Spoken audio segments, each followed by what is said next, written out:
जरा कल्पना करके देखिए कि आज आप दूल्हे बने हैं, आज आपके यहाँ हल्दी का फंक्शन है, एक दो दिन के अंदर ही आपकी शादी होने वाली है और अचानक से 30 से 40 पुलिस वाले आपके घर को घेर लेते हैं।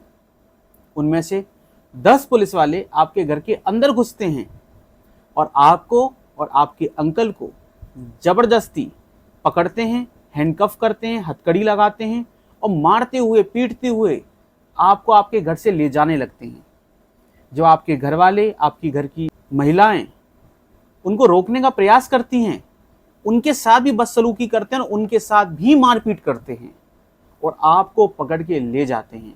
इसी घटनाक्रम में हल्का सा आगे बढ़ के थोड़े ही समय बाद आपकी पुलिस कस्टडी में मृत्यु हो जाती है। जी हाँ, कुछ ऐसा ही हुआ देवा परधी के साथ। आइए जानते हैं देवा परधी और गंगाराम परधी की कहानी। ये कहानी शुरू होती है एक एफआईआर से। एक एफआईआर जो भगवान सिंह नाम का व्यक्ति जो भिंडरा विलेज में रहते हैं एमपी के अंदर, वो लिखवाते हैं। ये एफआईआर लिखी जाती है मियाना पुलिस स्टेशन के अंदर और इसमें ऐसा एलिगेशन लगाया जाता है कि कुछ अननोन लोगों ने उनके घर में घुस के उनके घर से सोने चांदी के आभूषण और कुछ पैसे चोरी कर लिए हैं। इसमें समझने वाली बात यह भी है कि देवा परधी के खिलाफ नेम्ड एफआईआर नहीं है। ये भगवान सिंह जो व्यक्ति हैं जिन्होंने वो एफआईआर लिखवाई है, जिस एफआईआर का नंबर है 232/2024 234/2024, उस एफआईआर में देवा परधी नेम्ड नहीं है, ना ही गंगाराम परधी जो उनके चाचा हैं वो भी नेम्ड नहीं है। अब ये एफआईआर लिख चुकी है और एक तरफ देवा परधी के यहाँ हल्दी का कार्यक्रम चल रहा है, उनके घर में खुशियों का माहौल है। अब यहां से ऐसा एलिगेशन उठता है जो देवा परधी के घर वाले लगा रहे हैं कि अचानक से 5-6 पुलिस की जीपें और 2 मोटरसाइकिल, इस पर 30-40 पुलिस वाले बैठ के उनके घर को घेर लेते हैं। अच्छा, इसमें यह भी समझना पड़ेगा कि ये जो एफआईआर है, ये एफआईआर भी कोई बहुत हीनियस क्राइम नहीं है। ये चोरी, क्रिमिनल ट्रेसपास उसमें लिखी गई है।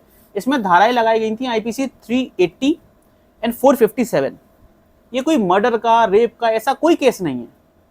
लेकिन देवा परधी के घर वालों का एलिगेशन है कि 30-40 पुलिस वाले अचानक से उनके घर को घेर लेते हैं और 10 पुलिस वाले उनमें से उस घर के अंदर घुसते हैं और अचानक से देवा परधी को पकड़ लेते हैं, ओवर पावर कर लेते हैं उसको मारते हैं, पीटते हैं, हथकड़ी लगाते हैं और खींच के लेके जाते हैं।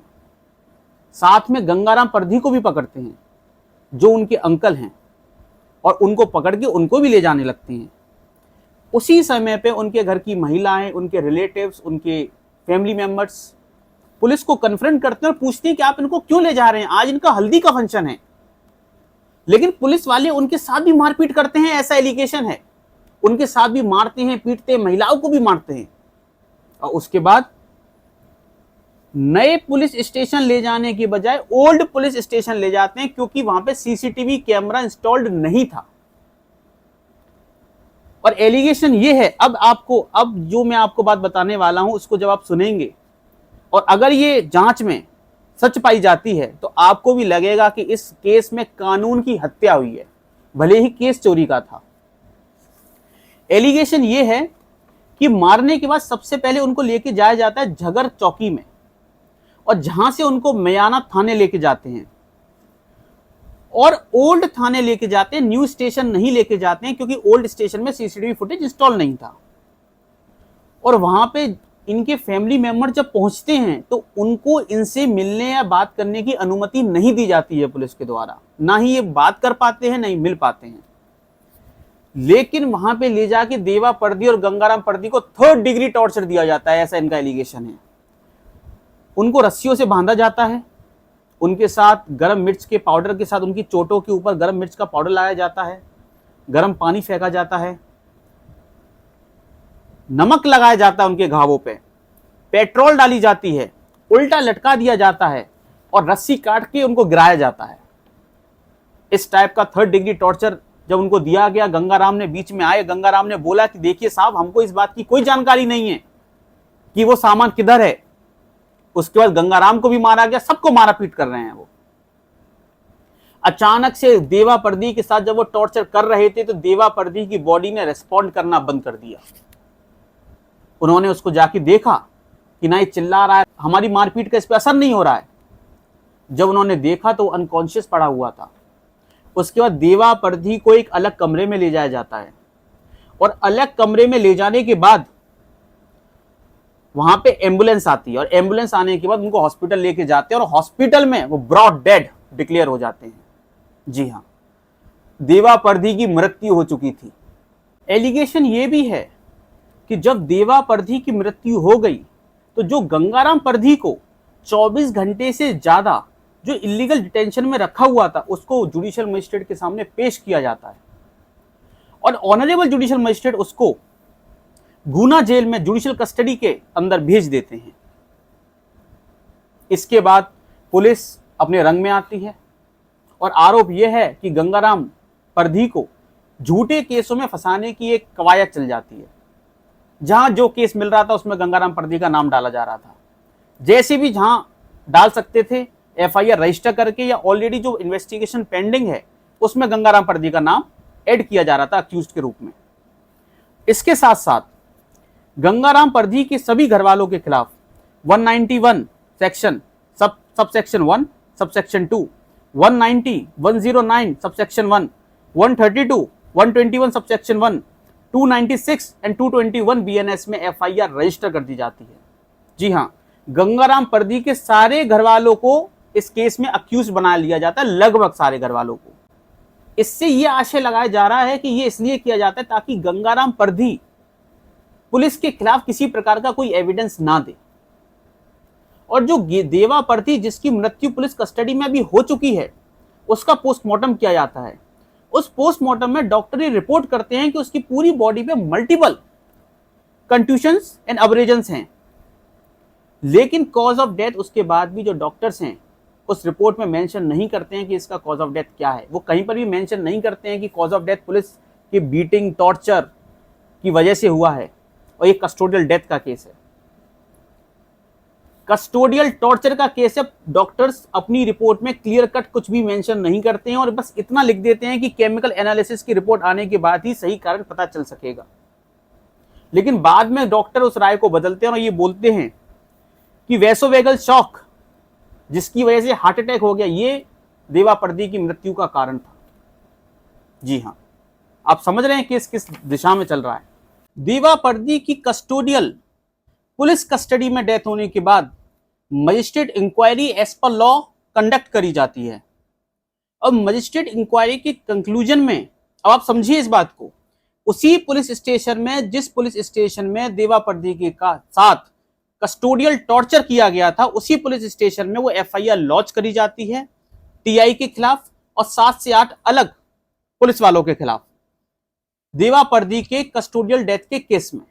जब वो एफआईआर रजिस्टर हो जाती है और जब उस एफआईआर के क्रम में जब इन्वेस्टिगेशन होती है उस इन्वेस्टिगेशन में जो विटनेसेस के स्टेटमेंट लिए जाते हैं जिसमें मुख्य तौर पर गंगाराम ही है क्योंकि वो उस पूरे इंसिडेंट का स्टार विटनेस है और सोल आई विटनेस है। तो जब वो स्टेटमेंट लिए जाते हैं तो section 120 hurt to extort confession और section 3 subsection 2 sub clause 5 SC/ST act 1989 उस पूरे प्रकरण में जोड़ दी जाती है। अब आप एक चीज और देखिए कि स्टेटमेंट ऑफ विटनेसेस हो चुके हैं और इसी समय इसी दौरान गंगाराम को अलग अलग केसेस में इंप्लीकेट किया जा रहा है। एफआईआर नंबर 247 बटा 2024, 489 बटा 2023, 432 बटा 2023 और 87 बटे 2023 जो अलग अलग पुलिस स्टेशन में रजिस्टर होते हैं। धरनावाड़ा, जावरा, चिप्पा बरोद ऐसे अलग पुलिस स्टेशन में जो केसेस रजिस्टर थे, जो पहले रजिस्टर थे या अब रजिस्टर थे, जैसे भी जहां जगह मिल रही थी गंगाराम को इंप्लीकेट कर दिया जा रहा था। और गंगाराम को इस दौरान बेल भी नहीं मिली है, वो कस्टडी में ही है। इसी दौरान जो उसकी फैमिली है वो हाईकोर्ट जाती है और हाईकोर्ट में प्रेयर लगाती है कि जो इन्वेस्टिगेशन है, क्योंकि देखिए जिस पुलिस के खिलाफ ये एलिगेशन है कि उन्होंने कस्टोडियल डेथ हुई है जिनके टॉर्चर की वजह से, वही पुलिस अगर उस केस को इन्वेस्टिगेट करेगी तो फेयर इन्वेस्टिगेशन होने का चांस बहुत कम हो जाता है। और ज्यादातर टेंडेंसी ये होती है कि एक ही डिपार्टमेंट के लोग अपने डिपार्टमेंट को फेवर करते हैं। तो बेसिक तरीके से अगर आप देखेंगे, बिल्कुल बेसिक लेवल पे जाके, तो ये वायलेशन है नेचुरल जस्टिस के प्रिंसिपल का, नेमो जुडिस कॉसा सुआ। ये जो प्रिंसिपल है नेचुरल जस्टिस का, इसका वायलेशन है। कोई व्यक्ति अपने ही केस में कैसे जज हो सकता है, अपने ही केस में कैसे इन्वेस्टिगेट कर सकता है। इसके बाद इसी बेसिस पे उसकी फैमिली हाईकोर्ट में जाके प्रेयर करती है कि ये जो केस है इसकी इन्वेस्टिगेशन किसी और एजेंसी को ट्रांसफर कर दी जाए, जैसे कि सीबीआई। और वो ये भी प्रेयर करते हैं कि जो गंगाराम है उसको बेल दे दी जाए।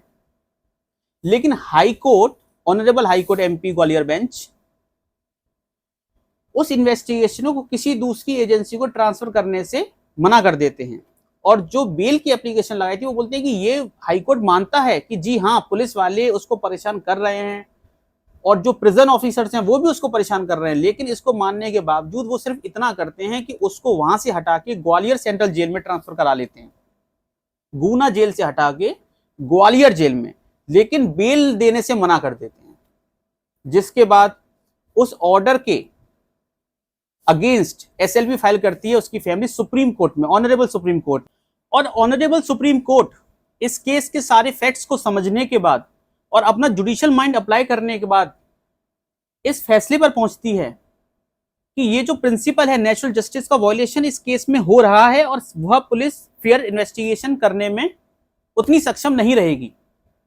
लेकिन बिना किसी ऑब्जर्वेशन को स्टेट गवर्नमेंट या पुलिस के अगेंस्ट दिए वो सिर्फ इस केस को फेयर इन्वेस्टिगेशन के लिए सीबीआई को ट्रांसफर कर देते हैं। अब ये सारी चीजें एलिगेशंस हैं, इन्वेस्टिगेशन में इनका प्रूव होना बाकी है और सीबीआई को वो 90 दिन का समय देते हैं कि 90 दिन के अंदर आपको इन्वेस्टिगेशन कंप्लीट करनी है। और अगर आपको इस इन्वेस्टिगेशन के दौरान लगता है कि पुलिस वालों ने किसी प्रकार का अपराध कारित किया है तो उनको 1 महीने के अंदर अरेस्ट किया जाए। और साथ में वो गंगाराम को ये लिबर्टी देते हैं कि जिन भी केसेस में, जो इस इंसिडेंट के बाद जितने भी केसेस में उसका नाम डाला गया है, उन सभी केसेस में वो एक साथ हाईकोर्ट में बेल अप्लाई कर सकते हैं। और हाईकोर्ट इस ऑर्डर की कंसिडरेशन में, इसकी लाइट में उनकी बेल को कंसिडर करेगी और ऐसे केसेस में बेल लगभग मिलती है। इसके साथ साथ वो गंगाराम की सेफ्टी और सिक्योरिटी की जिम्मेदारी प्रिंसिपल सेक्रेटरी होम और डीजीपी को देते हैं और उनको ये ऑर्डर करते हैं कि वो गंगाराम की सेफ्टी का ध्यान रखें और उसको सेफ्टी और प्रोटेक्शन प्रोवाइड कराएं। अब सीबीआई जब इस केस की जांच करके जांच रिपोर्ट देगी, उसके बाद पता चलेगा कि इन पुलिस वालों ने सच में किसी लेवल पे टॉर्चर किया था या नहीं किया था।